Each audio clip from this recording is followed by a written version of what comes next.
মোহতারামের আজকের আলোচনার বিষয় মৃত্যুর আসার পূর্বেই পরকালের প্রস্তুতি।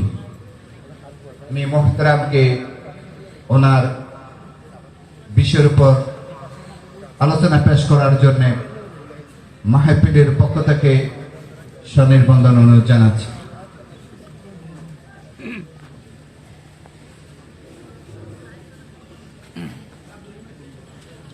السلام عليكم ورحمة الله وبركاته. وعليكم السلام ورحمة الله وبركاته. إن الحمد لله نحمده ونستعينه ونستغفره ونعوذ بالله من شرور أنفسنا ومن سيئات أعمالنا. من يهده الله فلا مضل له ومن يضلله فلا هادي له. وأشهد أن لا إله إلا الله وحده لا شريك له. وأشهد أن محمدًا عبده ورسوله أرسله بالحق بشيرا ونذيرا وداعيا إلى الله بإذنه وسراجا منيرا. أما بعد فأعوذ بالله من الشيطان الرجيم. بسم الله الرحمن الرحيم. يا أيها الذين آمنوا اتقوا الله حق تقاته ولا تموتن إلا وأنتم مسلمون. وقال الله سبحانه وتعالى يا أيها الناس اتقوا ربكم الذي خلقكم من نفس واحدة وخلق منها زوجها وبث منهما رجالا كثيرا ونساء واتقوا الله الذي تساءلون به والأرحام إن الله كان عليكم رقيبا. وقال رسول الله صلى الله عليه وسلم فإن أصدق الحديث كتاب الله وأحسن الهدي هدي محمد صلى الله عليه وسلم وشر الأمور محدثاتها وكل محدثة بدعة وكل بدعة ضلالة وكل ضلالة في النار أو كما قال عليه الصلاة والسلام. আলহামদুলিল্লাহ, আল্লাহ সুবহানাহু ওয়া তাআলার দরবারে শুকরিয়া জ্ঞাপন করছি যেই মহান রব্বুল আলামিনের অশেষ মেহেরবানিতে চান্দনাইশ থানার অন্তর্গত ঐতিহ্যবাহী খোদারহাট আজিজুর রহমান চৌধুরী জামে মসজিদ মাঠ প্রাঙ্গণে ইসলামী কনফারেন্সে আমরা আসতে পেরেছি, বসতে পেরেছি। এজন্যই আল্লাহ সুবহানাহু ওয়া তাআলার দরবারে শুকরিয়া জ্ঞাপন করছি। সকলে বলি আলহামদুলিল্লাহ। আলহামদুলিল্লাহ। দুরূদ ও সালাম বর্ষিত হোক মুহাম্মদ সাল্লাল্লাহু আলাইহি ওয়াসাল্লামের প্রতি। আল্লাহুম্মা সাল্লি আলা মুহাম্মদ, আল্লাহুম্মা বারিক আলা মুহাম্মদ। উপস্থিত মুসল্লানে কিরাম, আসর থেকে নিয়ে মাগরিব পর্যন্ত খুবই গুরুত্বপূর্ণ আলোচনা করেছিলেন শেখ হাফেজ মোহাম্মদ হাসান হাফিজাহুল্লাহ। এতই গুরুত্বপূর্ণ আলোচনা করেছেন যে আলোচনার বিষয়বস্তু সম্পর্কে প্রতিটি মুসলিম নর নারীকে জানা আবশ্যকীয়। এতটুকু জ্ঞান যদি কোনো মানুষের না থাকে তবে সে ব্যক্তি নিজেকে মুমিন মুসলিম বলে দাবি করতে পারে না। দাবি করতে পারে মুখে, প্রকৃত পক্ষে যেরকম মুসলিম মুমিন হলে আল্লাহ সুবহানাহু ওয়া তাআলা নাজাত দিবেন সেই রকম মুমিন হতে পারবে না। আপনাদের প্রতি আহ্বান যে আপনারা এই নসিহতগুলো অন্তর দিয়ে শুনেছেন, অন্তরে গেঁথে রেখেছেন, তদ অনুযায়ী আমল করার চেষ্টা করবেন। আল্লাহ সুবহানাহু ওয়া তাআলা তৌফিক দান করুন, আমিন। আমাকে যে বিষয়ে আলোচনা করতে বলা হয়েছে মৃত্যু আসার পূর্বেই পরকালের প্রস্তুতি। পরকালের প্রস্তুতি কখন থেকে নিতে হবে? মৃত্যু আসার আগে।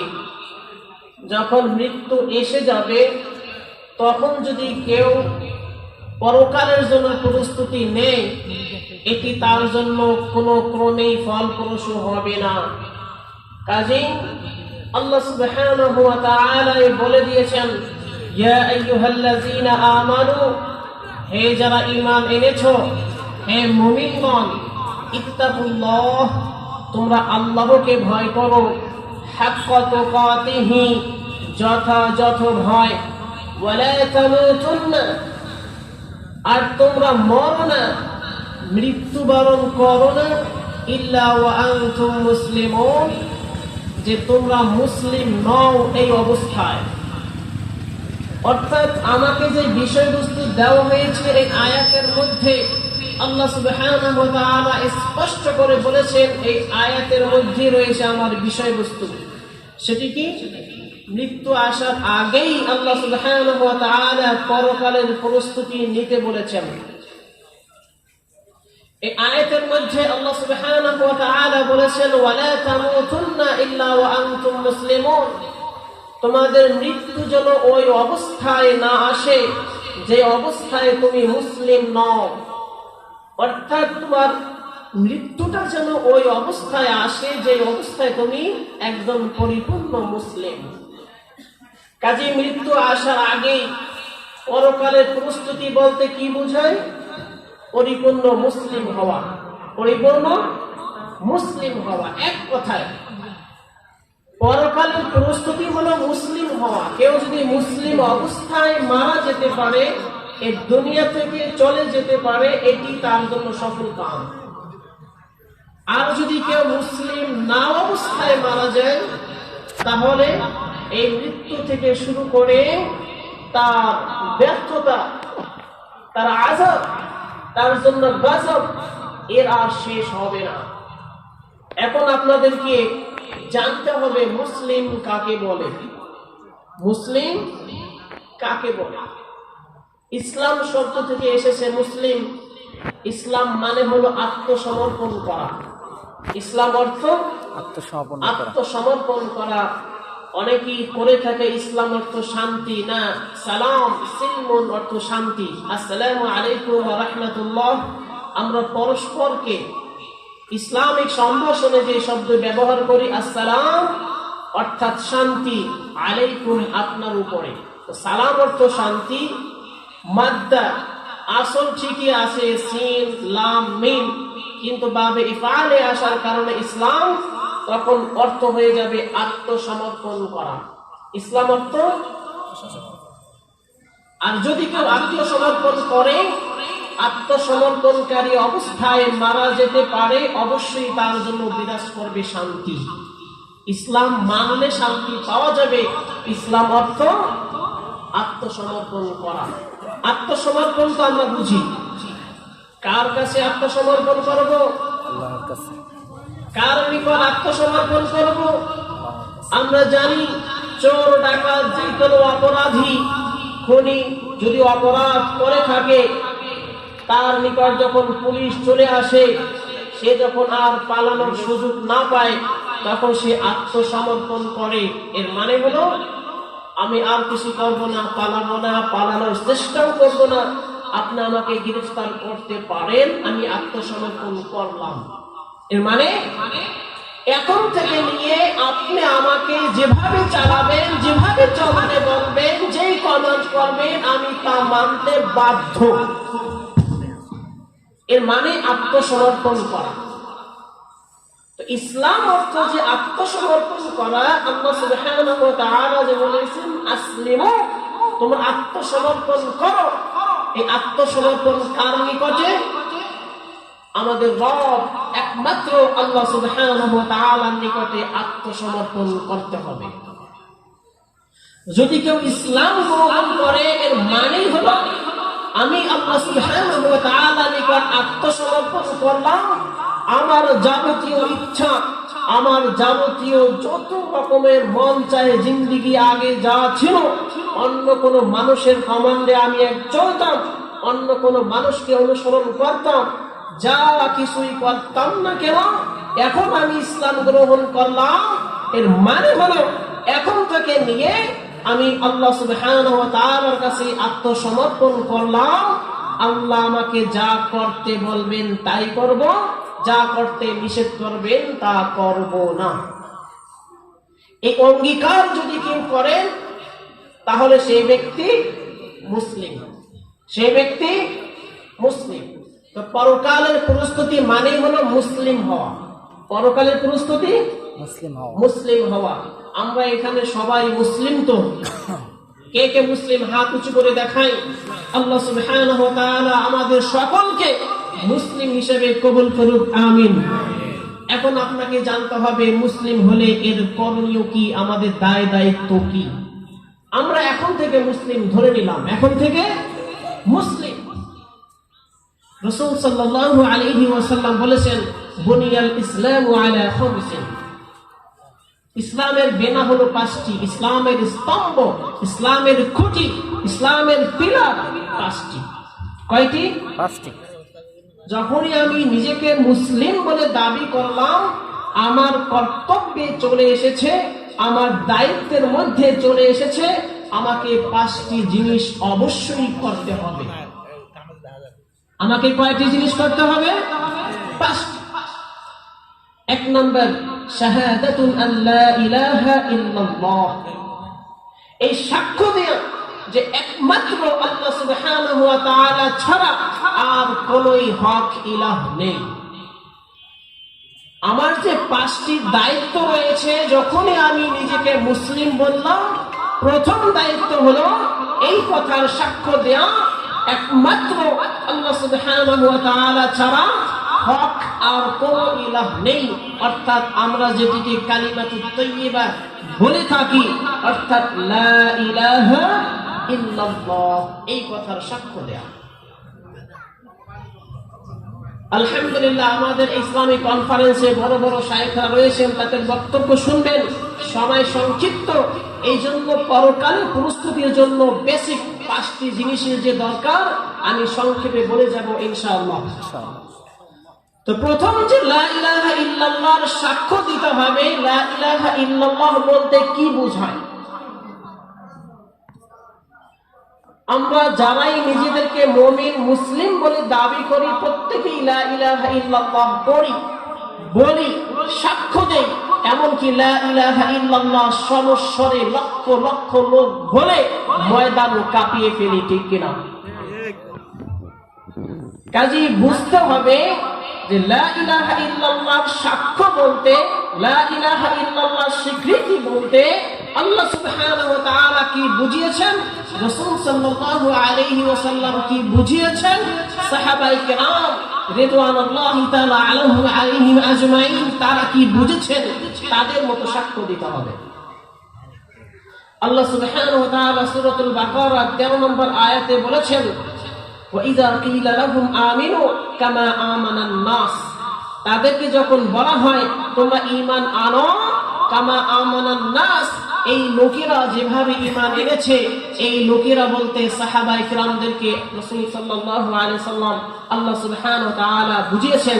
এই লোকেরা বলতে রাসূলের সঙ্গী সাথীরা সাহাবায়ে কিরাম যেভাবে ঈমান এনেছে, তোমরা সেইভাবে ঈমান আনো।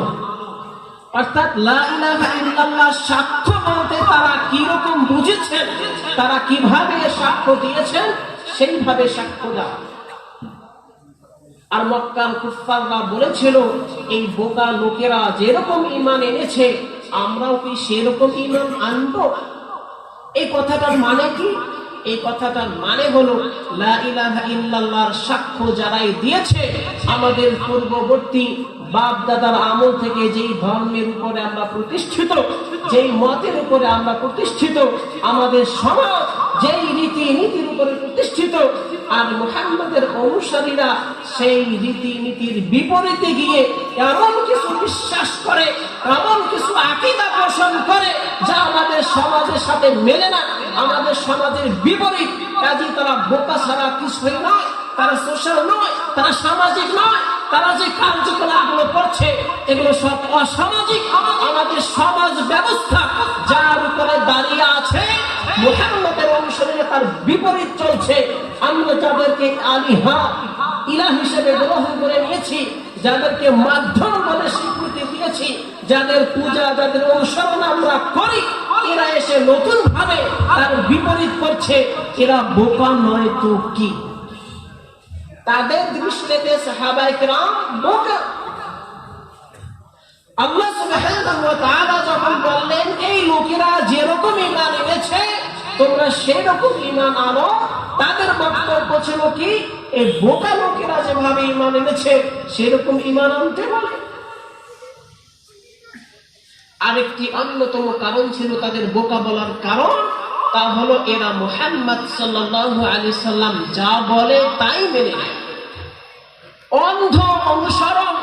বর্তমান সময়ে যে একটি শব্দ ব্যবহার করে ধর্মান্ধ, এই শব্দটি সম্পর্কে আপনারা পরিচিত কিনা? ধর্মান্ধ এই শব্দটা সম্পর্কে আপনারা জানেন কিনা? আমাদের সমাজে ব্যবহার করে না? সুশীল সমাজ, তারা দেখবেন টেলিভিশনে টকশোতে বসে বারবার একটি কথা বলে, কটাক্ষ করে মুসলিম জাতিকে ধর্মান্ধ। ধর্মান্ধ মানে এরা ধর্মে যা আছে তাই মেনে নেয়, তারাই অন্ধভাবে বিশ্বাস করে, এর বিপরীত কিছুই মানে না, এর মানে হল ধর্মান্ধ। ঠিক কিনা? এই কথাটি শুধু বর্তমান যুগের নয়, এই কথাটি মক্কার কুফফাররাও বলেছে সাহাবায়ে কেরামকে, যে মুহাম্মদ সাল্লাল্লাহু আলাইহি সাল্লাম এদেরকে যা বলে এরা তাই মেনে নেয়। এমনকি সাহাবায়ে কেরামকে এরা বলতো যে তোমরা এতই বোকা যে তোমরা বাথরুমে টয়লেটে কিরকম যাবে, টয়লেট কিভাবে করবে, এটাও তোমাদেরকে শিক্ষা দেয় মুহাম্মদ সাল্লাল্লাহু আলাইহি সাল্লাম।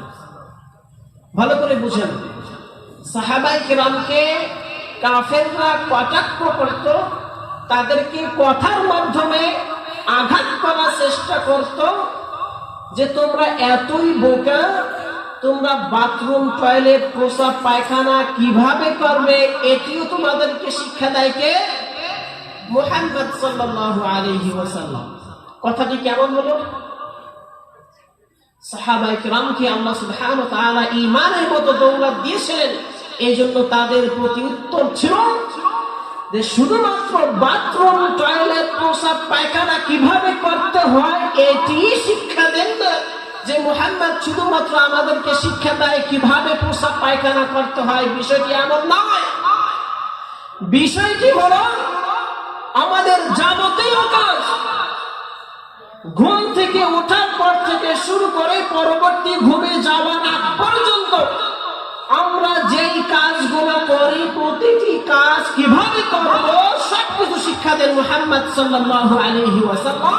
তার মধ্যে প্রস্রাব পায়খানাও অন্তর্ভুক্ত। কাজী মুহাম্মদ সাল্লাল্লাহু আলাইহি ওয়াসাল্লাম আমাদেরকে এটাও শিক্ষা দেন আমরা প্রস্রাব পায়খানা কিভাবে করব। বুঝাতে পারলাম কিনা? কাজী মক্কার লোকেরা সাহাবায়ে কেরামকে বোকা কেন বলতো? এই জন্যই বলতো যে তারা সব সময় দেখে যে মুহাম্মদ সাল্লাল্লাহু আলাইহি সাল্লাম কি বলছেন, এই জন্য নিজেদেরকে বুদ্ধিমান মনে করত আর সাহাবায়ে কেরামদেরকে বোকা মনে করত। তো আল্লাহ সুবহানাহু ওয়া তাআলা যে বললেন, এই সাহাবায়ে কেরাম যেভাবে ঈমান এনেছে, যেভাবে সাক্ষ্য দিয়েছে, সাক্ষ্য বলতে কি বুঝায় তারা যেভাবে বুঝেছে তোমরাও সেইভাবে সাক্ষ্য দাও, সেইভাবে বুঝো। সেটি কি? আল্লাহ সুবহানাহু ওয়া তাআলা স্পষ্ট করে দিয়েছেন সূরাতুল বাকারার 156 নম্বর আয়াতে। আল্লাহ সুবহানাহু ওয়া তাআলা বলেছেন লা ইলাহা ইল্লাল্লাহ, এর মধ্যে দুটি অংশ রয়েছে। কয়টি? দুটি। ফামান ইয়াকফুরু বিত-তাগুত ওয়া ইউমিন বিল্লাহ। লা ইলাহা এর মানে হলো অস্বীকৃতি, নাকচ করে দিতে হবে, কোন ইলাহ নেই। ফামান ইয়াকফুরু বিত-তাগুত এর মানে হলো যত প্রকারের তাগুত রয়েছে তাগুতদেরকে আগে অস্বীকার করো। লা ইলাহা মানে তাগুতদেরকে বর্জন করো, আগে বর্জন। এরপরে ওয়া ইউমিন বিল্লাহ, এক আল্লাহর প্রতি বিশ্বাস স্থাপন করো, ঈমান আনো। কাজী লা ইলাহা ইল্লাল্লাহর সাক্ষ্য দিতে হবে। একজন মুসলিম যদি নিজেকে মুসলিম বলে দাবি করে, তার যে 5টি দায়িত্ব রয়েছে তার প্রথম নাম্বারই হলো লা ইলাহা ইল্লাল্লাহর সাক্ষ্য দিতে হবে। লা ইলাহা ইল্লাল্লাহর সাক্ষ্য বলতে এর ভিতরে দুটি অংশ রয়েছে। লা ইলাহা, কোন ইলাহ নেই, অর্থাৎ ফামান ইয়াকফুরু বিত-তাগুত, তাগুতদেরকে যারা বর্জন করে, অস্বীকার করে, কুফরি করে, ইল্লাল্লাহ এরপরে এক আল্লাহ সুবহানাহু ওয়া তাআলার প্রতি ঈমান স্থাপন করে, অর্থাৎ ওয়া ইউমিন বিল্লাহ, এক আল্লাহর প্রতি বিশ্বাস রাখে। এখন যদি বলা হয় আগে আল্লাহ সুবহানাহু ওয়া তাআলা তাগুতদেরকে বর্জন করতে বলেছেন, আমরা তো জানলামই না, চিনলামই না তাগুত কি, বর্জন করব কিভাবে? তাগুত বর্জন করতে হবে, তাগুত চিনলাম না, তাগুত সম্পর্কে জানলাম না, আমরা তো মনে করি তাগুত বলতে কিছুই নয়। অথচ সাক্ষ্য দেওয়ার লা ইলাহা ইল্লাল্লাহ প্রথম দাবি হলো তাগুতদেরকে বর্জন করতে হবে। এজন্য কুরআন এবং সুন্নাহর মধ্যে যতগুলো তাগুতের কথা বলা হয়েছে, এক কথায় যদি বলতে হয়, আল্লাহ সুবহানাহু ওয়া তাআলা তার বিধান এর বাইরে যা কিছু রয়েছে সব তাগুত। প্রধানত তাগুত হলো 5 প্রকার। প্রধানত তাগুত 5 প্রকার। 5 প্রকার। সংক্ষেপে বলে যাচ্ছি, সর্বপ্রথম সবচেয়ে বড় তাগুত হলো আশ-শাইতান। সবচেয়ে বড় তাগুত শয়তান। আশ-শাইতান। শয়তানকে আমরা শত্রু মনে করি না বন্ধু মনে করি? শত্রু। শয়তানকে আমরা নিজেদের লোক মনে করি না শত্রু মনে করি? এমন কোন লোক পাবেন না যে শয়তানকে নিজের বন্ধু হিসেবে গ্রহণ করে এবং দাবি করে শয়তান আমার বন্ধু। প্রত্যেকেই শয়তানকে ঘৃণা করে, শয়তানকে বর্জন করে, এটি স্বাভাবিক।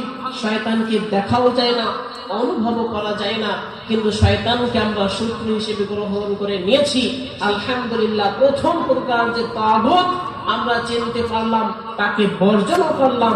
শয়তানের অনুসরণ করা যাবে না। এখানে সবাই একমত। যত প্রকারের মুসলিম নিজেদেরকে দাবি করে, সে যেই দলেরই হোক না কেন, যেই তরিকারই হোক না কেন, প্রতিটি মানুষ স্বীকার করে নিয়েছে শয়তান আমার শত্রু, শয়তানকে বর্জন করতে হবে। এই ক্ষেত্রে কোনো ইখতিলাফ নেই, কাজে এখানে বেশি আলোচনা করবে না। 2 নম্বরে তাগুত।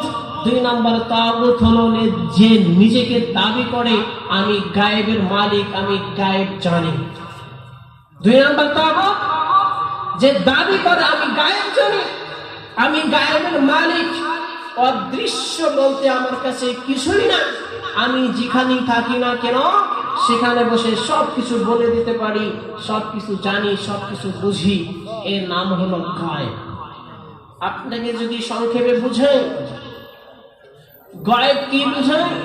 গায়েব মানে অনুপস্থিত, অদৃশ্য, যেটি দৃশ্যমান নয়।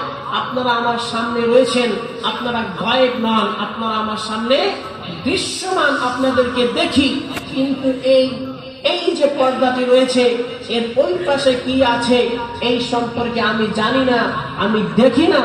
এই পর্দার ওই পাশের জিনিসটাই আমার নিকটে কি গায়েব। ভালো করে বোঝো, গায়েব কি? যেটি অদৃশ্য, দৃশ্যমান নয়।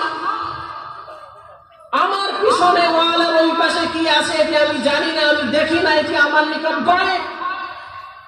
কিন্তু ওইখানে যারা রয়েছে তাদের নিকট এটি গায়েব নয়। আবার ওখানে যারা আছে আমাকে যদি ফোন করে বলে আমরা এই অবস্থায় এভাবে আছি, সেই সংবাদ যদি আমি গ্রহণ করি, সেই অনুযায়ী যদি বিশ্বাস করি, তাহলে আমিও গায়েবে বিশ্বাস করলাম না, আমি তো সংবাদ পেলাম এরপরে বিশ্বাস করলাম, ঠিক কিনা? আমি এখানে বসে আছি, ঢাকায় আমার মাদ্রাসায় কি হচ্ছে বর্তমানে আমি জানি না। যদি আমি বলি আমি এই অবস্থায় বলতে পারি মাদ্রাসায় কি হচ্ছে, কে কি করছে, এটি হবে গায়েবের দাবি করা। কিন্তু আমি যদি এখন ফোন করে বা সিসিটিভিতে যদি সরাসরি লাইভে দেখি তারা কি করছে, সেই অনুযায়ী বলি, তাহলে এটি আমি গায়েবের সংবাদ দিলাম না, আমি সংবাদ পেয়ে আমি দেখে শুনে তারপরে সংবাদ দিলাম, এটিকে গায়েব বলে না। এই জন্য যারা গায়েবের মালিক বলে দাবি করে, এরা যদি এটি মনে করে আমরাই গায়েব জানি, তাহলে তাদেরকে কেউ গায়েবের মালিক বলবে না। এই জন্য সর্বপ্রথম তারা দাবি করে যে মুহাম্মদ সাল্লাল্লাহু আলাইহি ওয়াসাল্লাম গায়েবের মালিক ছিলেন। তিনি গায়েব বলতে, অদৃশ্য বলতে কিছুই নাই, তার কাছে সব প্রকাশমান, দৃশ্যমান। তিনি গায়েবের মালিক, তিনি সব কিছু জানতেন। এই কথা বলে এদের বুজুর্গদের, এদের আকাবিরদের গায়েবের দাবিকে সত্যায়িত করার চেষ্টা করার জন্য সর্বপ্রথম মিথ্যা দাবি করেছে যে মুহাম্মদ সাল্লাল্লাহু আলাইহি ওয়াসাল্লাম গায়েব জানতেন। এই কথা কেন বলে? এই কথা এই জন্যই বলে যে মুহাম্মদ যদি গায়েব না জানে, আমরা যদি বলি আমাদের আকাবিররা গায়েব জানে, এই কথা কেউ বিশ্বাস করবে না। কারণ যে মুহাম্মদ সাল্লাল্লাহু আলাইহি ওয়াসাল্লাম আল্লাহর রাসূল, সৃষ্টির সেরা সৃষ্টি, একদম মানব দানব সবকিছুর মধ্যে, দুনিয়া এবং আখিরাতের মধ্যে সর্বশ্রেষ্ঠ সৃষ্টি হলো মুহাম্মদ সাল্লাল্লাহু আলাইহি ওয়াসাল্লাম। তো মুহাম্মদ সাল্লাল্লাহু আলাইহি ওয়াসাল্লাম যদি গায়েব না জানেন, এই কথা যদি বিশ্বাস করে, তাহলে আমাদের আকাবিরদের, বুজুর্গদের, পীর বাবাদের গায়েবের দাবি বললে কেউ মানবে না, ঠিক কিনা? এজন্য সর্বপ্রথম মুহাম্মদ সাল্লাল্লাহু আলাইহি ওয়াসাল্লাম সম্পর্কে এরা মিথ্যা রচনা করেছে যে মুহাম্মদ সাল্লাল্লাহু আলাইহি ওয়াসাল্লাম গায়েব জানতেন। অথচ আল্লাহ সুবহানাহু ওয়া তাআলা স্পষ্ট করে কোরআনে জানিয়ে দিয়েছেন, কুল লা ইয়ালামু গায়বাস সামাওয়াতি ওয়াল আরদ। হে মুহাম্মদ সাল্লাল্লাহু আলাইহি ওয়াসাল্লাম, ওরা আপনাকে বলবে যে আপনি গায়েব জানেন। এই জন্য আল্লাহ কোরআনে বলে দিয়েছেন, কুল, আপনি বলে দেন, লা ইয়ালামু, কেউ জানে না, গায়বাস সামাওয়াতি ওয়াল আরদ, আসমান সমূহ এবং জমিনের অদৃশ্য সংবাদ, গায়েবের সংবাদ, গায়েবের বিষয় কেউ জানে না, ইল্লাল্লাহ, একমাত্র আল্লাহ সুবহানাহু ওয়া তাআলা ছাড়া। এই কথা কে বলেছেন? আল্লাহ সুবহানাহু ওয়া তাআলা কোরআনে বলেছেন, মুহাম্মদ আপনি বলে দেন, আসমান সমূহ এবং জমিনের কোন গায়েব কেউ জানে না, কেবলমাত্র শুধুমাত্র আল্লাহ সুবহানাহু ওয়া তাআলা ছাড়া। আপনি যদি নিজেকে মুমিন মুসলিম বলে দাবি করেন, আপনি যেই তরিকারই হোক, আপনাকেই বলছি, যেহেতু আপনি মুসলিম বলে দাবি করেন, আপনি তো এটি বিশ্বাস করেন আল্লাহ যা বলেছেন তা চিরসত্য, এর বাইরে কোনো সত্য থাকতে পারে না, ঠিক কিনা?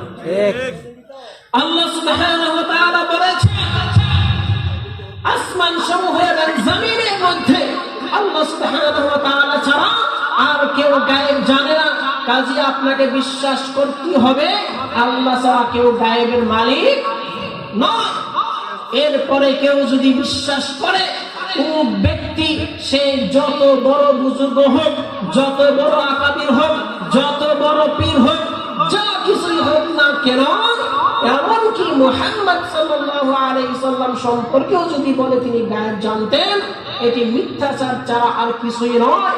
আর যদি কেউ নিজেকে বলে আমি গায়েব জানি, তাহলে সেই ব্যক্তি অবশ্যই তাগুত। সেই ব্যক্তি কি? তাগুত। যে ব্যক্তি এটি বলবে, এই ধারণা মানুষ দিগকে দেবে, নিজে বিশ্বাস করবে আমি গায়েবের মালিক, আমি গায়েব জানি, সেই ব্যক্তি কি? তাগুত। কয় নম্বরে তাগুত? 2 নাম্বার। 2 নম্বরে তাগুত নিজেকে মুসলিম বলে দাবি করলে আল্লাহ সুবহানাহু ওয়া তাআলার কথা অনুযায়ী ফামান ইয়াকফুরু বিত-তাগুত, তাগুতকে অস্বীকার করতে হবে, কুফরি করতে হবে, এই ব্যক্তিকে অস্বীকার করতে হবে কিনা? আপনাকে যদি বলে এরা মুহাম্মদ সাল্লাল্লাহু আলাইহি ওয়াসাল্লাম গায়েব জানতেন বলতে চায়, বিভিন্ন ধরনের কথা বলে, তার মধ্যে বলতে চায় জান্নাত জাহান্নাম অদৃশ্য, আমরা দেখি না, কিন্তু মুহাম্মদ সাল্লাল্লাহু আলাইহি ওয়াসাল্লাম মেরাজের রাতে ঘুরে এসেছেন, স্বপ্নের ভিতরে দেখেছেন, কাজী অদৃশ্য হলো জান্নাত জাহান্নাম, কিন্তু মুহাম্মদ সাল্লাল্লাহু আলাইহি ওয়াসাল্লামের কাছে জান্নাত জাহান্নাম গায়েব ছিল না। কথাটি ঠিক কিনা? ভালো করে বুঝেন।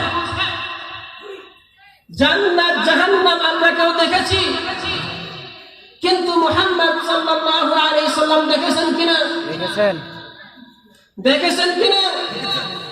দেখেছেন মেরাজের রাতে, দেখেছেন স্বপ্নের ভিতরে। কাজী তারা এইটি দিয়ে দাবি করে মুহাম্মদ সাল্লাল্লাহু আলাইহি ওয়াসাল্লাম গায়েব জানতেন। আরে বোকা লোক, তোমাকে আগে বুঝতে হবে গায়েব বলতে কি বোঝায়। এজন্যই প্রথমে আমি বলেছি আমার মাদ্রাসা কি হয় আমি এখান থেকে জানি না। যদি কেউ লাইভে দেখায়, ফোন করে বলে, ভিডিও কল দিয়ে আমাকে দেখায়, তখন তো আমার নিকটটি গায়েব নয়, আমাকে তো জানালো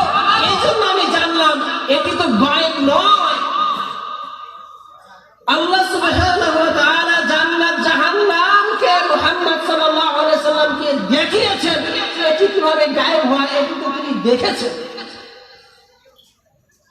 অদৃশ্য সংবাদ আল্লাহ সুবহানাহু ওয়া তাআলা যতটুকু মুহাম্মদ সাল্লাল্লাহু আলাইহি সাল্লামকে ওহীর মাধ্যমে জানিয়েছেন, সংবাদ দিয়েছেন, তিনি সংবাদ পেয়েছেন, এরপরে বিশ্বাস করেছেন, এরপরে সেই সংবাদ দিয়েছেন। ওটি তো গায়েব নয়। তুমি কিভাবে বলো মুহাম্মদ সাল্লাল্লাহু আলাইহি সাল্লাম গায়েব জানতো? তুমি তো বোকা, এতটুকু জানো না গায়েব বলতে কি বোঝায়। আর আল্লাহ সুবহানাহু ওয়া তাআলা যে তাগুতদেরকে বর্জন করতে বলেছেন, এই তাগুতের মধ্যে 2 নম্বর তাগুত হলো গায়েবের মালিক বলে যারা দাবি করে।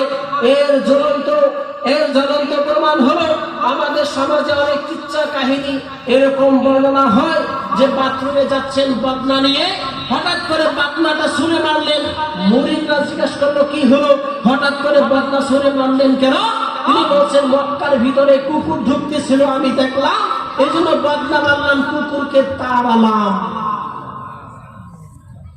তিনি রয়েছেন ঘরে, জঙ্গলে, গ্রামে, হাজার হাজার মাইল দূরে। সেই সময় ভিডিও কনফারেন্সের মাধ্যমে দেখার কোনো সুযোগ ছিল না। সেই সময় জিবরাইলের মাধ্যমে তাকে সংবাদ দেওয়ার মতো তিনি কোনো নবুয়ত প্রাপ্ত ছিলেন না। এরপরেও তিনি যখন বললেন কোন ভায়া মাধ্যম ছাড়াই আমি এখানে থেকে ৫,০০০ মাইল দূরে মক্কায় কি হচ্ছে তাও আমি জানি, এজন্য সেখানে কুকুর ঢুকছে, আমি বদনা মেরে কুকুর তাড়ালাম।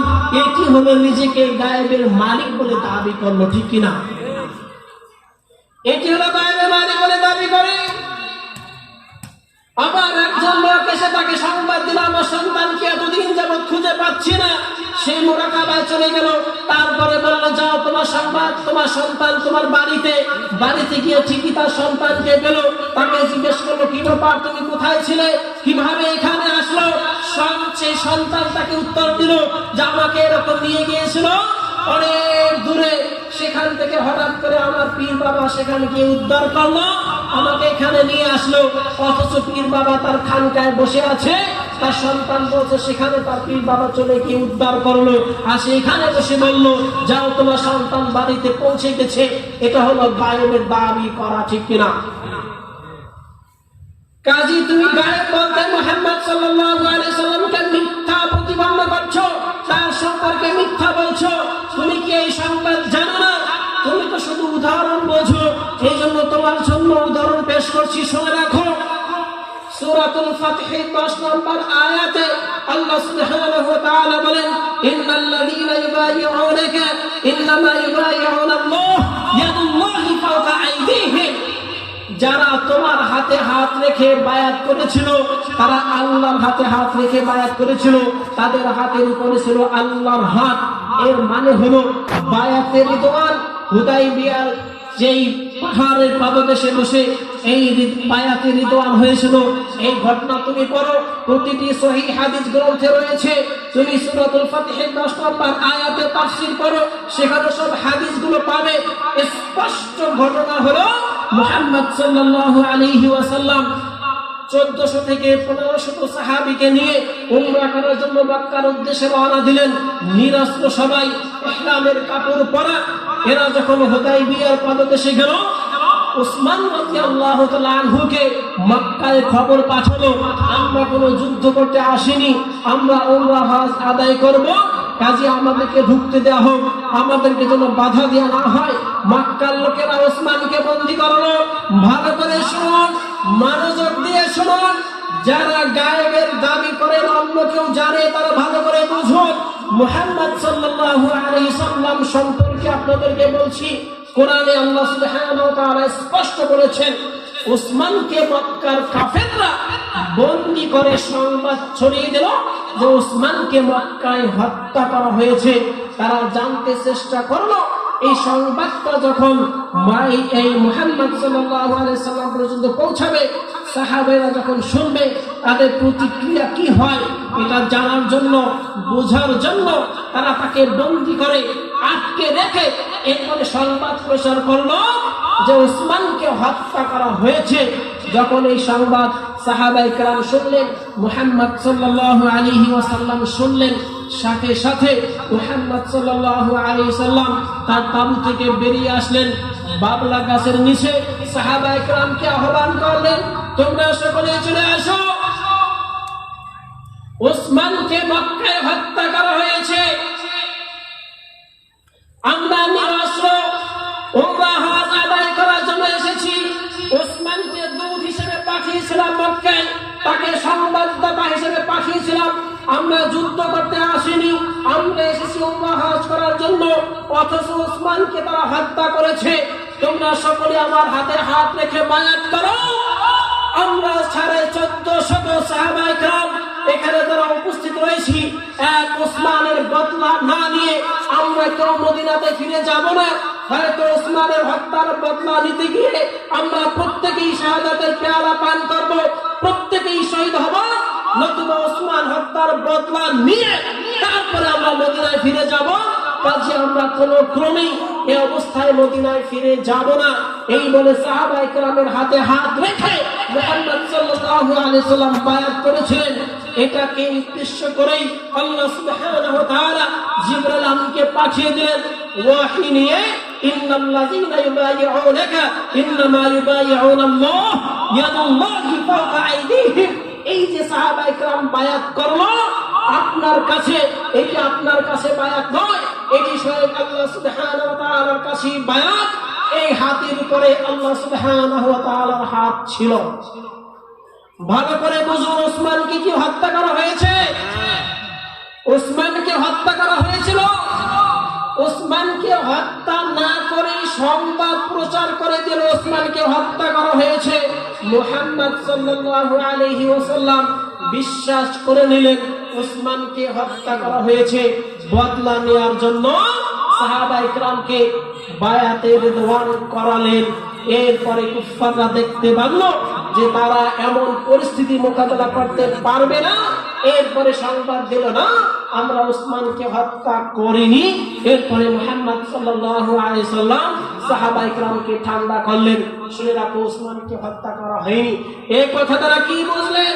ওসমানকে হত্যা না করে সংবাদ প্রচার করলো হত্যা করা হয়েছে, আর মুহাম্মদ সাল্লাল্লাহু আলাইহি সাল্লাম সেই সংবাদকে গ্রহণ করে নিয়েছেন।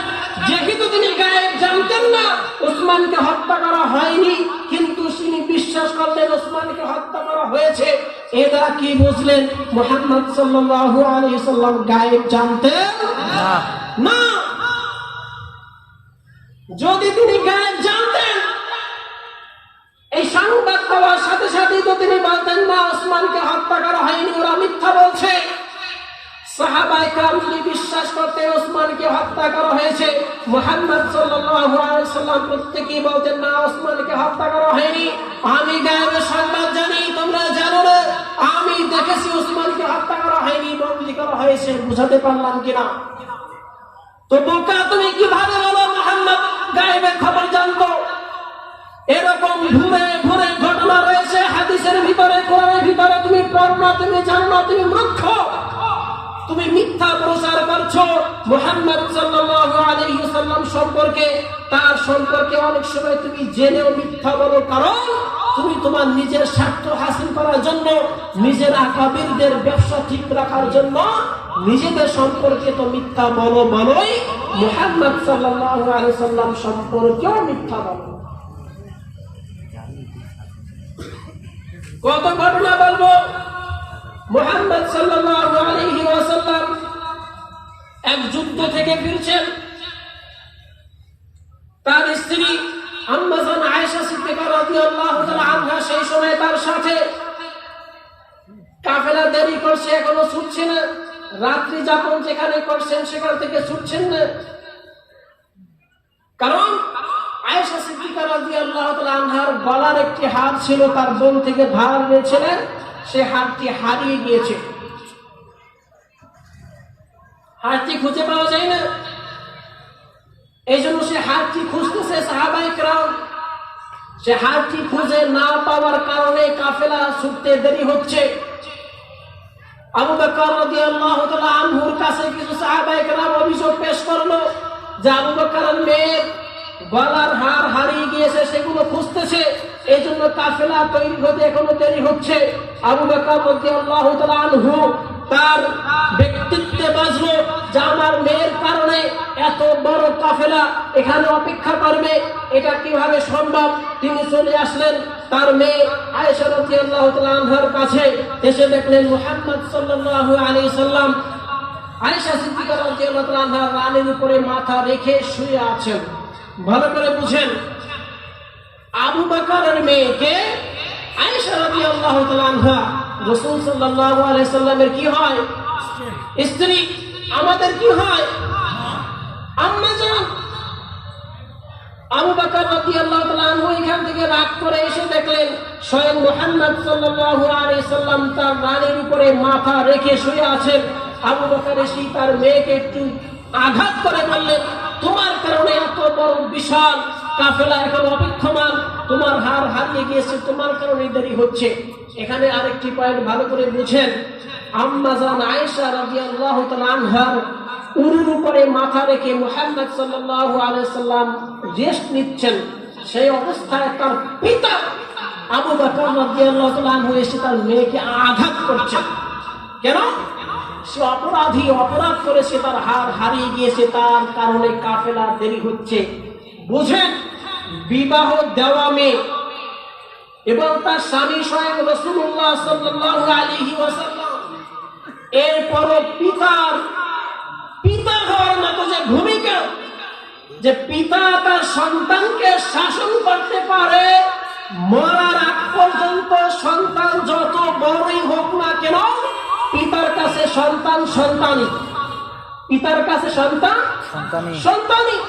কিন্তু আমাদের সমাজে মনে করে এরা বেপরদায় চলে, দায়ুসের মতো চলে, যা ইচ্ছে তাই করছে। পিতাকে যদি বলা হয় আপনি আপনার সন্তানকে শাসন করছেন না কেন, তখন তাদের বক্তব্য হলো এরা বড় হয়ে গিয়েছে, এখন কি করে শাসন করি, শিক্ষা নাও আবু বকর থেকে। আবু বকর রাদিয়াল্লাহু তাআলা আনহুর মেয়ে রাসূলুল্লাহ সাল্লাল্লাহু আলাইহি সাল্লামের স্ত্রী, রাসূল সাল্লাল্লাহু আলাইহি সাল্লাম তার রানের উপরে শুয়ে আছেন, এই অবস্থায় আবু বকর তাকে শাসন করেছেন, তুমি কত বড় পিতা, তোমার সন্তান কত বড় হয়েছে, তুমি তাকে শাসন করতে পারো না, মানে তুমি পিতা হওয়ার যোগ্যতা হারিয়ে ফেলেছো, তাই বলো। সন্তান পিতা মাতার কাছে সন্তান হিসেবে বড়ই হোক না কেন, অন্যদিকে যাওয়ার সুযোগ নেই, সময় কম। এই যে এত বড় কাফেলা, আম্মা জানের হার হারিয়ে গিয়েছে, মুহাম্মদ সাল্লাল্লাহু আলাইহি সাল্লাম জানতেন কিনা? মুহাম্মদ সাল্লাল্লাহু আলাইহি সাল্লাম তার রানের উপরে মাথা রেখে দৃষ্টি আসেন, ওদিকে সাহাবায়ে কেরাম হার খুঁজতেছে, হার খুঁজে পাওয়া যাচ্ছে না। তোমরা যে বলো মুহাম্মদ সাল্লাল্লাহু আলাইহি সাল্লাম গায়েব জানতেন, তিনি তো সেখানে শুয়ে বলতে পারতেন, যাও ওই জায়গায় যাও, ওই জায়গায় গেলে হারটা পাবে, বলতে পারতেন কিনা? বলতে পারতেন কিনা?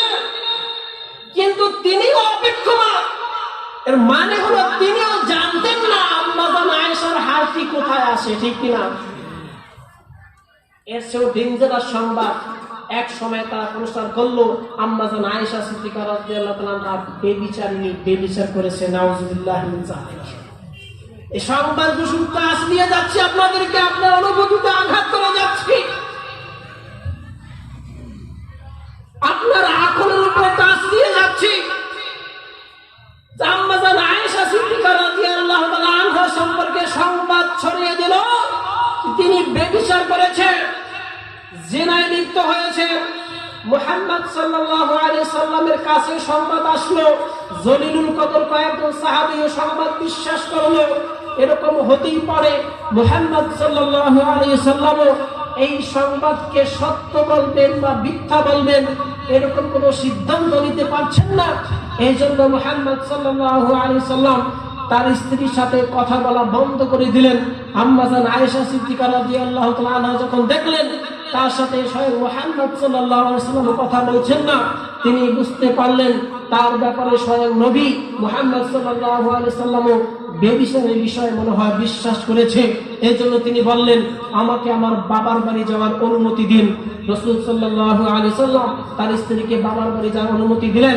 রাসূল সাল্লাল্লাহু আলাইহি সাল্লাম যখন আবু বকরের ঘরে যেতেন, আবু বকরের সাথে কুশলাদি বিনিময় করতেন, তার মেয়ে সম্পর্কে বলতেন কাইফা তিকে, সে কেমন আছে, অর্থাৎ আয়েশা সিদ্দিকা রাদিয়াল্লাহু তাআলা আনহার নামও ধরে ডাকতেন না, বলতেন তিনি কেমন আছেন। এখন স্পষ্ট নয় যে আম্মা জানে ব্যভিচার করেছে কিনা, তার কাছে স্পষ্ট নয়, কিন্তু সংবাদ এমন ভাবে পৌঁছে দিয়েছে যে তিনি এই কাজ করেছেন। অনেক দিন অতিবাহিত হয়ে যাওয়ার পরে আল্লাহ সুবহানাহু ওয়া তাআলা আয়াত নাজিল করে তার সতীত্বের প্রমাণ দিয়েছেন। তিনি কোনো ব্যভিচারে লিপ্ত হননি। এরপরে কোনো সতীসাধী নারীদের যদি কেউ এরকম অপবাদ দেয় তাদের শাস্তি কি, সূরাতুন নূরে অনেকগুলো আয়াত আল্লাহ সুবহানাহু ওয়া তাআলা নাজিল করলেন। এরপরে রাসূল সাল্লাল্লাহু আলাইহি সাল্লাম তার মেয়ের কাছে বললেন, তুমি পুত পবিত্র, তোমার সম্পর্কে আল্লাহ সুবহানাহু ওয়া তাআলা আয়াত নাজিল করেছে, তুমি অপরাধ করনি, তোমার পবিত্রতার ঘোষণা দিয়েছেন কে?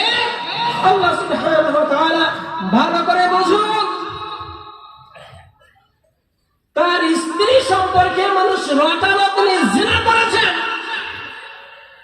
রাসূল সাল্লাল্লাহু আলাইহি সাল্লাম যদি গায়েব জানতেন তিনি বলতেন না, না তিনি করেননি, কিন্তু তিনি কথা বলতে পারেননি, কারণ তিনি স্পষ্ট জানেন না কি হয়েছে সেখানে। এর থেকে স্পর্শকাতর আর কি হতে পারে যে তার স্ত্রী সম্পর্কে মানুষ এই ঘটনা রটালো আর মুহাম্মদ সাল্লাল্লাহু আলাইহি সাল্লাম বলতে পারলেন না তিনি এই কাজ করেননি।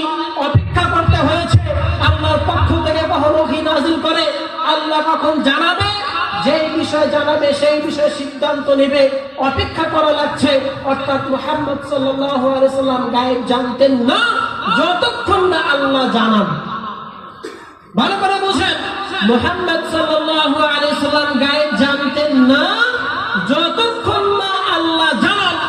আল্লাহ যখন জানান তখন সেই বিষয়টি হলো সংবাদ, সত্য সংবাদ, সেই বিষয়টি আর গায়েব থাকে না, ঠিক কিনা? কাজী রাসূল সাল্লাল্লাহু আলাইহি সাল্লাম গায়েব জানতেন না, এটি সুস্পষ্ট। তুমি ভালো করে বুঝো, কোরআন এবং সহিহ হাদিসগুলো পড়ো, তোমার চোখ খুলে যাবে। তোমার জন্য দোয়া করি আল্লাহ যেন তোমার কপালে হেদায়েত দিয়ে দেন, তুমি যেন নাজাত পেতে পারো। কিন্তু তুমি আমাকে বুঝাও, তুমি কিভাবে বলো রাসূল সাল্লাল্লাহু আলাইহি সাল্লাম গায়েব জানতেন? তো জানতেনই, বর্তমান সবাই পীর ফকিররাও গায়েব জানে।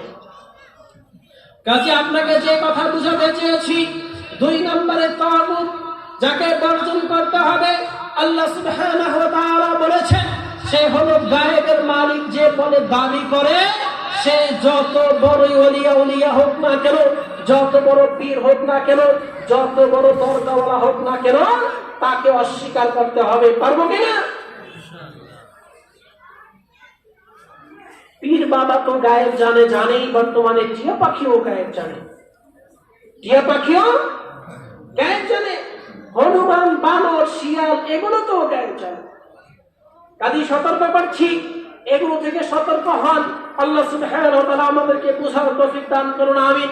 3 নম্বরে তাগুত আপনাদেরকে বলি, 3 নম্বরে তাগুত হলো যে ব্যক্তি আল্লাহর বিধানকে চ্যালেঞ্জ করে, বিপরীত বিধান দান করে, তদ অনুযায়ী চলার জন্য আহ্বান করে, মানুষ দিগকে বাধ্য করে, সেই ব্যক্তি তাগুত।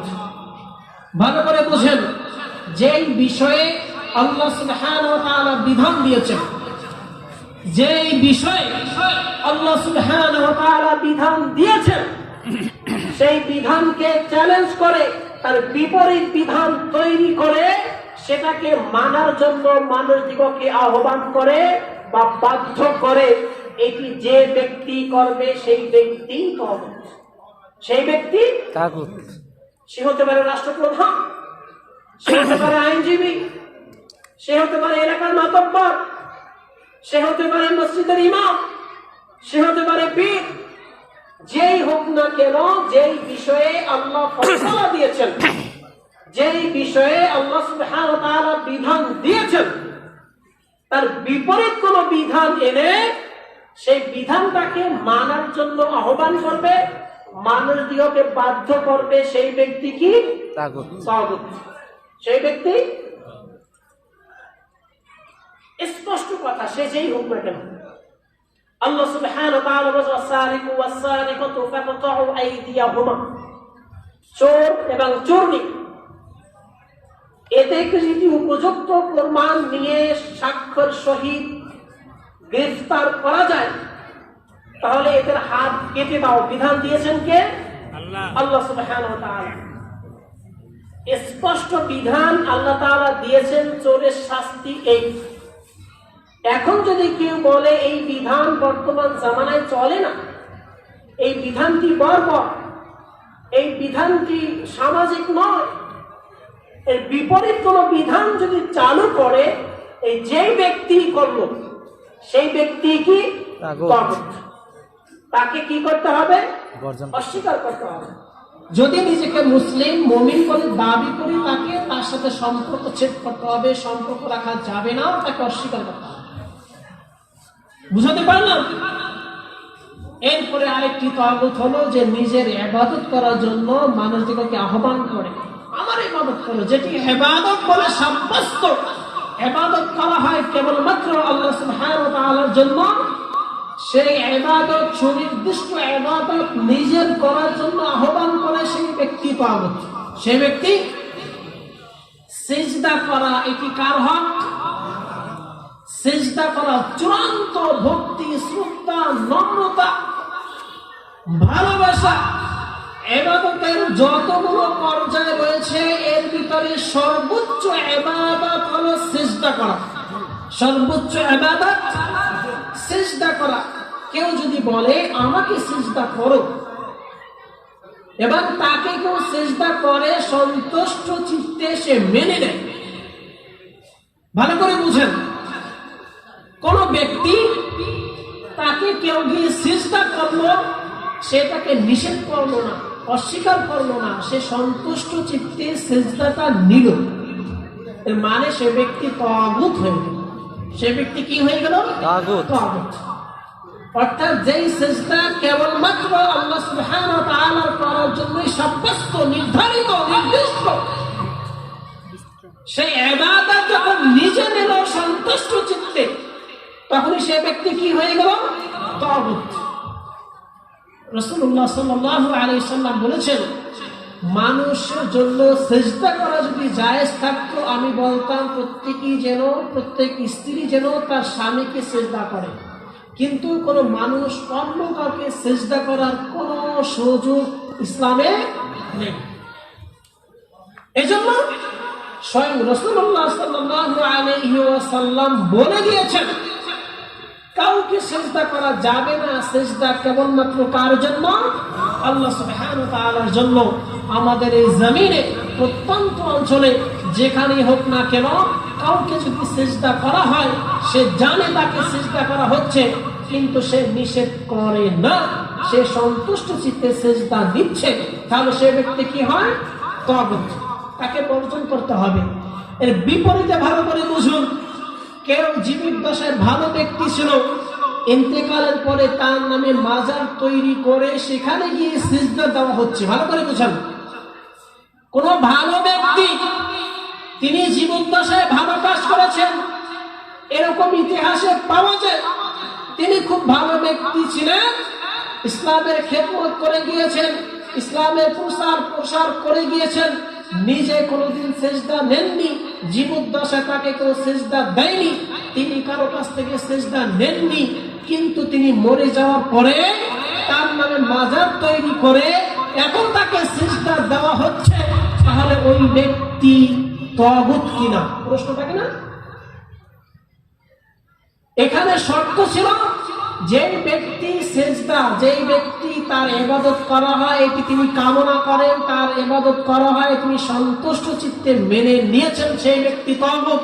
কিন্তু এখানে যে ব্যক্তি মাজারে শুয়ে আছেন তিনি যদি ভালো মানুষ হয়ে থাকেন, জীবদ্দশায় ভালো কাজ করে থাকেন, মরে যাওয়ার পরে তার নামে মাজার তৈরি করে হাজারো সিজদা দেওয়া হয়, এটি তিনি সন্তুষ্ট চিত্তে মেনে নিচ্ছেন না। যেহেতু দুনিয়ার সাথে তার কোনো সম্পর্ক নেই, তিনি নিষেধ করতে পারছেন না, তিনি আলমে বারজাখে রয়েছেন, এই জন্য তিনি তাগুত নন। তিনি তাগুত নন। তাগুত হবে ওই ব্যক্তি যে জীবদ্দশায় মানুষের সিজদা নেয়, মানুষ তার ইবাদত করে, তিনি সন্তুষ্ট চিত্তে মেনে নিয়েছেন। বুঝাতে পারলাম? সময় সংক্ষিপ্ত, এরপরে আপনাদের সামনে আরো আলোচনা করতে হবে। এজন্য বলে যাচ্ছি তাগুতদেরকে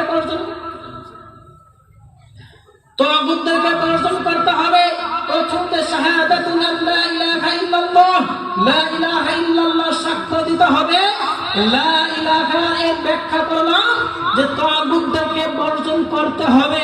এরপরে ইল্লাল্লাহ এক আল্লাহকে মেনে নিতে হবে। এর মানে হলো আল্লাহ সুবহানাহু ওয়া তাআলা যেই বিধিবিধান দিয়েছেন সেই অনুযায়ী আমি চলবো, জীবদ্দশায় তদ অনুযায়ী আমল করব, তাহলে আমি লা ইলাহা ইল্লাল্লাহ মেনে নিলাম।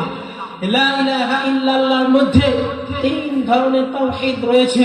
কয় ধরনের? তিন ধরনের। পরকালে প্রস্তুতি মৃত্যু আসার আগে নিতে হবে, এই বিষয়ের মধ্যে আছে। এই জন্য সংক্ষিপ্ত ভাবে বলে যাচ্ছি, তাওহীদুর রুবুবিয়্যা, তাওহীদুল উলুহিয়্যা, তাওহীদু যাতি আসমাই ওয়া সিফাত। এর বিপরীতে তিন প্রকারের শিরক রয়েছে: শিরকুল রুবুবিয়্যা, শিরকুল উলুহিয়্যা, শিরকু যাতি আসমাই ওয়া সিফাত। এই জন্য তিন ধরনের জ্ঞান আপনি অর্জন করবেন। তাওহীদের মধ্যে তিন প্রকার রয়েছে। তিন প্রকারের তাওহীদ যখন আপনি সংরক্ষণ করবেন, জানবেন, বুঝবেন, তদ অনুযায়ী চলবেন, আপনার মধ্যে শিরক ঢুকবে না, আপনার ভিতরে শিরক ঢুকবে না।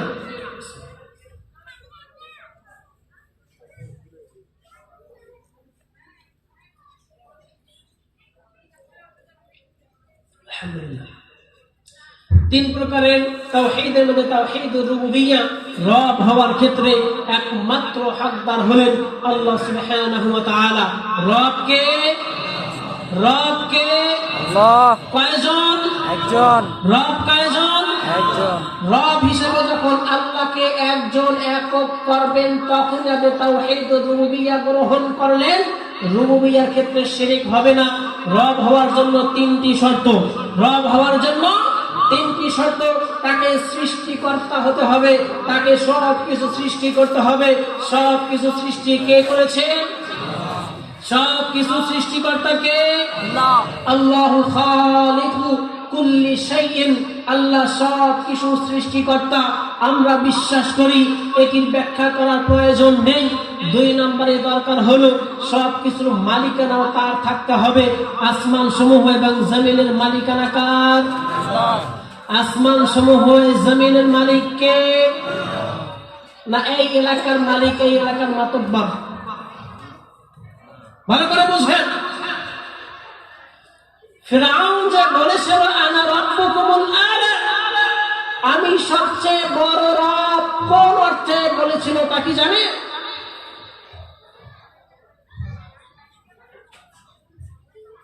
ফিরআউন যে নিজেকে রব বলে দাবি করেছিল, এর মানে কি নিজেকে সৃষ্টিকর্তা দাবি করেছিল? না, তার আলিহা ছিল, তিনি মূর্তি পূজা করতেন। সে মূর্তি পূজা করত, জানেন তো? সেও মূর্তি পূজা করত, অর্থাৎ সেও আর একটাকে ইলাহ, একাধিক আলিহা গ্রহণ করেছিল। এরপরও নিজেকে রব বলে দাবি করেছে। কোন দৃষ্টিকোণ থেকে জানেন? এর চিন্তা ভাবনা ছিল, আমি মিশরের রাজা। মিশরের রাজা মানে আমি এই ভূখণ্ডের অধিপতি, আমি এই ভূখণ্ডের মালিক, আমি এই ভূখণ্ডের রব, অর্থাৎ আমি যা বলবো সে অনুযায়ী চলতে হবে। এক্ষেত্রে আনা রাব্বুকুমুল আ'লা, মিশর ভূখণ্ডের মধ্যে আমি হলাম সবচেয়ে বড় রব। এর মানে হলো মিশর ভূখণ্ডে সে নিজেকে দাবি করেছে মালিকানা। কিসে? এখনো যদি কেউ কোনো ভূখণ্ডের কিঞ্চিত পরিমাণ ভূমির নিজে বলে দাবি করে, তাহলে সেই ব্যক্তিও কি হবে? রব বলে নিজেকে দাবি করবে। এই বিষয়ে আমরা বোঝার চেষ্টা করি না। এই জন্য অনেক লোক রুবুবিয়্যাতে শিরক করে। আসমান সমূহ এবং জমিনের মালিক কে? আল্লাহ। তাবারাকাল্লাযী বিয়াদিহিল মুলক, সব কিছুর মালিকানা আল্লাহ সুবহানাহু ওয়া তাআলার হাতেই। এখন আপনাকে দায়িত্ব দিয়েছে, হয়তো বা এক এক জায়গার এক একজন, এটিও আল্লাহ সুবহানাহু ওয়া তাআলার ইচ্ছায়। কুলিল্লাহুম্মা মালিকাল মুলক, তুমি বলো হে আল্লাহ, আপনি হলেন সব কিছুর মালিক। আপনি যাকে ইচ্ছা এই রাজত্ব দান করেন, যাকে ইচ্ছা তার কাছ থেকে রাজত্ব ছিনিয়ে নেন। এর মালিক কে? রাজত্বের মালিক কে? সার্বভৌমত্বের মালিক কে? আর যদি কেউ বলে সার্বভৌমত্বের মালিক আমি, বা সার্বভৌমত্বের মালিক জনগণ, বা সার্বভৌমত্বের মালিক আল্লাহ ছাড়া যাকেই বলবে, যেই বলুক সেই রুবুবিয়্যাতে শিরক করলো। ভালো করে বুঝো। তো 2 নম্বর শর্ত রব হওয়ার জন্য কি? মালিক হওয়া। কাজে আমাদের বিশ্বাস আল্লাহ সুবহানাহু ওয়া তাআলা মালিক, জমিনের মালিক। আপনি বলবেন তাহলে মানুষ যে দাবি করে সে মিথ্যা দাবি করে। আপনারা জানেন এই পৃথিবী আহ্নিক গতি কত জানেন? আহ্নিক গতি হলো ঘন্টায় 1600 কিলোমিটার। কত কিলোমিটার? 1600 কিলোমিটার বেগে সে নিজের কক্ষপথে নিজে ঘুরছে।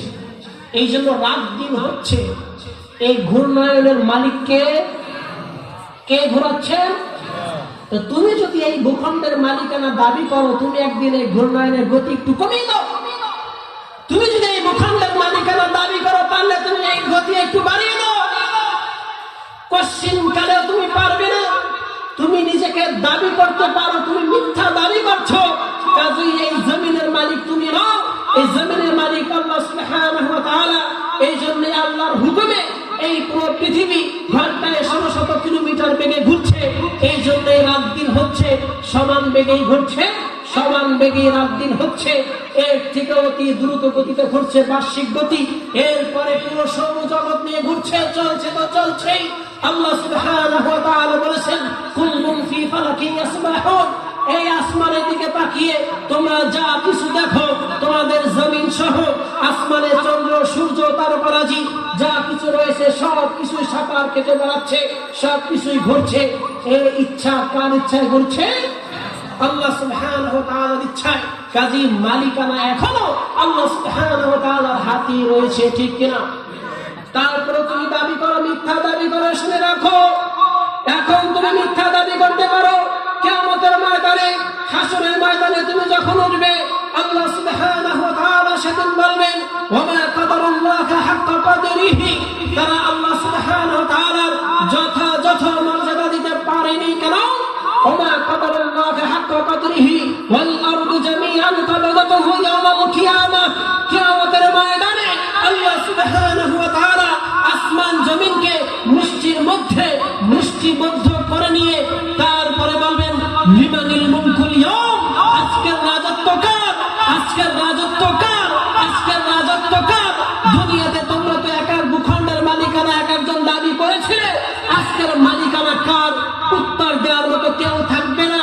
সেদিন আল্লাহ সুবহানাহু ওয়া তাআলা নিজেই উত্তর দিবেন লিল্লাহিল ওয়াহিদুল কাহ্হার, লিল্লাহিল ওয়াহিদুল কাহ্হার, লিল্লাহিল ওয়াহিদুল কাহ্হার। একমাত্র একচ্ছত্র মালিকানা আল্লাহ সুবহানাহু ওয়া তাআলা। তোমাকে বুঝিয়ে দিতে চাই, আসমান সমূহের মালিক যেরকম আল্লাহ, এই জমিনের মালিক আল্লাহ সুবহানাহু ওয়া তাআলা। কেউ যদি অন্য বিপরীত কোনো দাবি করে, সে ব্যক্তি রুবুবিয়্যাতে শিরক করলো। 3 নম্বর যেটি দরকার, আল্লাহ সুবহানাহু ওয়া তাআলা শুধু সৃষ্টি করেননি, শুধু মালিকানাই নিজের কাছে রাখেননি। এগুলো কিভাবে পরিচালিত হবে, কিভাবে চলবে, এর নিয়ম নীতি বিধানও আল্লাহ সুবহানাহু ওয়া তাআলা দিয়েছেন। অর্থাৎ সৃষ্টিকর্তা, মালিকানা এবং এর বিধান দেওয়ার মালিককে আল্লাহ। সৃষ্টি করলেন আল্লাহ, মালিক আল্লাহ, বিধান দেওয়ার মালিককে। এখানে এসে সমস্যা। অনেকে আমরা মনে করি রুবুবিয়্যাতে শিরক করে না, রুবুবিয়্যাতেও শিরক করছে। অনেক বড় বড় শিরক গুলো করছে রুবুবিয়্যাতের ক্ষেত্রে। উলুহিয়াতের শিরক করে মানুষ, বেশি মানুষ সাধারণ মানুষের মতো উলুহিয়াতের শিরক করে। রুবুবিয়্যাতের শিরক করে যারা বড় বড় ক্ষমতায় আসেন, বড় বড় চেয়ার গেতে বসে আছে, হতে পারে রাষ্ট্রপ্রধান, হতে পারে ধর্মীয় গুরু, তারা রুবুবিয়্যাতে শিরক করে। রুবুবিয়্যাতে শিরক করে। আল্লাহ সুবহানাহু ওয়া তাআলা বলেছেন আলা লাহুল খালকু ওয়াল আমর। সৃষ্টি জাত, বিধানও চলবে তার। সৃষ্টি জাত, বিধানও চলবে তার। আল্লাহ তাআলা বিধান দিল, তুমি স্বীকার করে নিয়েছো আসমান সমূহের মালিক আল্লাহ, জমিনের মালিক আল্লাহ, কিন্তু বিধান দেওয়ার মালিক আল্লাহ নয়। 1450 বছর পরে আল্লাহ যে আদি যুগে যে বিধান দিয়েছেন, ওই বিধান এই যুগে চলে না, ইগনোর করছো, বিপরীত বিধান চালু করছো। তুমি যতই আল্লাহর ইবাদত করো, তুমি রুবুবিয়াতে শিরক করছো, রুবুবিয়াতে শিরক করছো। কাজে আমাদের বিশ্বাস আলা লাহুল খালক ওয়াল আমর, সৃষ্টি যার, বিধান চলবে তার। যেখানে যেই বিষয়ে তিনি বিধান দেননি ওইখানে তুমি বিধান দিতে পারো। যেই বিষয়ে বিধান স্পষ্টভাবে আল্লাহ সুবহানাহু ওয়া তাআলা দিয়েছেন, মুহাম্মদ সাল্লাল্লাহু আলাইহি ওয়াসাল্লাম দিয়েছেন, সহিহ riwayate সহিহ হাদিসে পাওয়া যায়। এর বিপরীতে কেউ যদি বিধান তৈরি করে, সেটাকে উপযুক্ত মনে করে, তাহলে সে রুবুবিয়াতে শিরক করলো। দ্রুত চলতে হবে উলুহিয়াতে শিরক। আত-তাওহীদুল উলুহিয়্যা, ইবাদত বলতে যা কিছু বুঝায় সব করতে হবে কার জন্য? আল্লাহর জন্য। আল্লাহ সুবহানাহু ওয়া তাআলার জন্য। ইবাদত বলতে এর মধ্যে প্রকার রয়েছে আত্মিক, আন্তরিক ইবাদত। আন্তরিক ইবাদতের মধ্যে রয়েছে ভালোবাসা। ভালোবাসা অন্তরের ইবাদত। ভালোবাসা কিসের ইবাদত? অন্তরের ইবাদত। সবচেয়ে বেশি ভালোবাসতে হবে কাকে? সব ভালোবাসা উজাড় করে দিতে হবে কার জন্য? আল্লাহর জন্য। আল্লাহ সুবহানাহু ওয়া তাআলার জন্য। এরপরে আল্লাহ হলেন সৃষ্টিকর্তা, খালেক। বাকি যা কিছু রয়েছে সব হলো মাখলুকাত, সৃষ্টি। সৃষ্টির মধ্যে সর্বশ্রেষ্ঠ সৃষ্টি হলো মুহাম্মদ সাল্লাল্লাহু আলাইহি ওয়াসাল্লাম। আল্লাহকে সবচেয়ে বেশি ভালোবাসতে হবে। এরপরেই যাকে বেশি ভালোবাসতে হবে তিনি হলেন মুহাম্মদ সাল্লাল্লাহু আলাইহি ওয়াসাল্লাম। এরপরে যাকে বেশি ভালোবাসতে হবে সেটা হলো আল জিহাদু ফি সাবিলিল্লাহ, আল্লাহর রাস্তায় জিহাদ। জিহাদের কোনো ব্যাখ্যা করছি না, আল্লাহ সুবহানাহু ওয়া তাআলা বলেছেন তাই বললাম। জিহাদকে ভালোবাসতে হবে। আপনি জিহাদ বলতে কি বুঝেন, ব্যাখ্যা আপনি বড় বড় স্কলারদের কাছ থেকে নেবেন। জিহাদের অত ব্যাখ্যা যারা করে তাদের কাছ থেকে নেবেন না।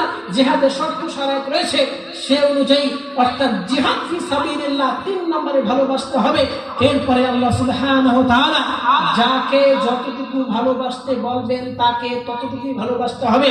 তার থেকে বেশি ভালোবাসা দিতে গেলে আপনি আল্লাহর সাথে শিরক করছেন। যাকে যতটুকু ভালোবাসা দিতে বলেছেন, নির্দিষ্ট করে দিয়েছেন আল্লাহ সুবহানাহু ওয়া তাআলা, সবচেয়ে বেশি ভালোবাসতে হবে কাকে? আল্লাহ সুবহানাহু ওয়া তাআলাকে। আল্লাহ সুবহানাহু ওয়া তাআলা বলেছেন, ওয়া মিনান নাসি মান ইয়াত্তাখিযু মিন দুনিল্লাহি আন্দাদান ইউহিব্বুনাহুম কাহুব্বিল্লাহ। মানুষের মধ্যে এমন মানুষ রয়েছে যারা আল্লাহ ছাড়া অন্য কাউকে আল্লাহর থেকে বেশি ভালোবাসে। আল্লাহর থেকে বেশি ভালোবাসে কাহুব্বিল্লাহ। যেইভাবে ভালোবাসার কথা ছিল আল্লাহ সুবহানাহু ওয়া তাআলাকে, সেরকম ভালোবাসে আল্লাহকে ছাড়া, আল্লাহকে বাদ দিয়ে অন্য কাউকে। তখনই আপনি আল্লাহর সাথে অন্য কাউকে শিরক করলেন। ওয়াল্লাযীনা আমানু আশাদ্দুল হুব্বান লিল্লাহ। আর যারা ঈমানদার, নিজেদেরকে ঈমানদার বলে দাবি করে, তারা সবচেয়ে বেশি ভালোবাসবেন আল্লাহ সুবহানাহু ওয়া তাআলাকে। কার কথা? আল্লাহ সুবহানাহু ওয়া তাআলার কথা। কিন্তু দেখা যায় যুগে যুগে মানুষ আল্লাহকে বেশি ভালো না বেশে তার পীর বুজুর্গ আউলিয়াদেরকে বেশি ভালোবাসতো। অনেক ক্ষেত্রে যুবক, তোমাকে বলছি, অনেক ক্ষেত্রে তুমি যে মেয়ের সাথে অবৈধ প্রেম ভালোবাসা করছো, তাকে তুমি এত বেশি ভালোবাসা দিচ্ছ যে তার প্রেমে ব্যর্থ হয়ে নিজের জীবনকে বিলিয়ে দিচ্ছ তার জন্য। এর মানে কি? সবচেয়ে বেশি ভালোবাসার কথা ছিল আল্লাহকে, সবচেয়ে বেশি তুমি ভালোবাসলা ওই অবৈধ নারী, ওই মেয়েকে। কাজেই তুমি ভালোবাসার ক্ষেত্রে শিরক করলে আল্লাহর সাথে। শুধুমাত্র একটুকু বলেই ক্ষান্ত হওয়া যাবে না। সে অবৈধ প্রেম করত, কবিরা গুনাহ করত, আত্মহত্যা করে শেষে করেছে না, এর সাথে সাথে বলতে হবে যেই ভালোবাসা আল্লাহর জন্য নির্দিষ্ট করার কথা ছিল, সেই ভালোবাসা সে অবৈধভাবে আরেকজনকে দিয়েছে, এমনকি নিজের জীবনও দিয়েছে। কাজী সে মুশরিক। কাজী সে আন্তরিক ইবাদতের কথা বলছিলাম, ভালোবাসা। 2 নম্বর আন্তরিক ইবাদত হলো আল খাউফ, ভয়। 2 নম্বর কি? খাউফ, ভয়। ভয় করতে হবে কাকে? ভয় করতে হবে কাকে? আল্লাহকে। আল্লাহ সুবহানাহু ওয়া তাআলা বলেছেন, ফালা তাখাফুহুম খাফুনি, তাদেরকে ভয় করো না, আমাকেই ভয় করো। ওয়া ইয়্যায়া ফাত্তাকুন, ভয় একটি ইবাদত। কেউ যদি আল্লাহ থেকে অন্য কাউকে বেশি ভয় করে, সে ব্যক্তিও তার ইবাদত করলো, শিরক করলো। সময় শেষ, যদি কখনো সুযোগ হয় ইনশাআল্লাহ বলবো। আল্লাহ সুবহানাহু ওয়া তাআলা আমাদেরকে বুঝার, উপলব্ধি করার তৌফিক দান করুক। আমি যে কথা বলছিলাম, এক নম্বরে ঈমান আনতে হবে, সালাত আদায় করতে হবে, সিয়াম রাখতে হবে, অর্থ থাকলে হজ করতে হবে, যাকাত দিতে হবে। 5টি কাজ পরিপূর্ণ যে ব্যক্তি করবে সে মুসলিম। সেই অবস্থায় মারা গেলে পরকালে প্রস্তুতি নেওয়া হলো। আল্লাহ সুবহানাহু ওয়া তাআলা আমাদেরকে জান্নাত দিবেন। আমাদের প্রত্যেককে আল্লাহ সুবহানাহু ওয়া তাআলা মৃত্যু আমাদের আসার আগে মৃত্যু প্রস্তুতি নেওয়ার তৌফিক দান করুক। আমিন। ওয়া আখিরু দাওয়ানা আলহামদুলিল্লাহি রাব্বিল আলামিন। আসসালামু আলাইকুম ওয়া রাহমাতুল্লাহি ওয়া বারাকাতুহু।